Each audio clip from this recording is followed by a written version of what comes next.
ইসরায়েলের সঙ্গে সব ধরনের অর্থনৈতিক ও বাণিজ্যিক সম্পর্ক ছিন্ন এবং তাদের বিমানকে তুরস্কের আকাশসীমায় ব্যবহার করতে দেবে না বলে ঘোষণা দিয়েছেন তুরস্কের পররাষ্ট্রমন্ত্রী হাকান ফিদান।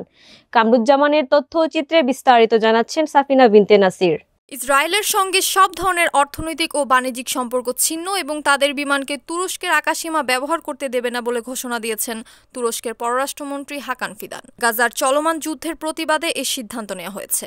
শুক্রবার গাজা ইস্যুতে তুরস্কের জাতীয় সংসদের বিশেষ অধিবেশনে বক্তব্য রাখতে গিয়ে ফিদান বলেন, গত 2 বছর ধরে ইসরায়েল গাজায় গণহত্যা চালাচ্ছে, মানবিক মূল্যবোধকে সম্পূর্ণ উপেক্ষা করে পুরো বিশ্বের চোখের সামনে এই নৃশংসতা ঘটাচ্ছে।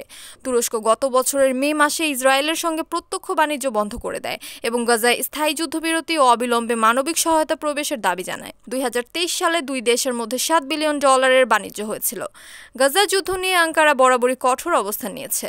প্রেসিডেন্ট রিসেপ তাইয়েপ এরদোয়ান একে গণহত্যা আখ্যা দিয়ে ইসরায়েলের প্রধানমন্ত্রী বেনিয়ামিন নেতানিয়াহুকে নাৎসি নেতা অ্যাডলফ হিটলারের সঙ্গে তুলনা করেছেন। ফিদান বলেন, আমরা ইসরায়েলের সঙ্গে সব ধরনের বাণিজ্য বন্ধ করেছি। আমরা তুর্কি জাহাজগুলোকে ইসরায়েলি বন্দরে যেতে দিচ্ছি না, তাদের বিমানকেও আমাদের আকাশসীমায় প্রবেশের অনুমতি দিচ্ছি না। Kamruzzaman Kamrul, NAN TV news desk.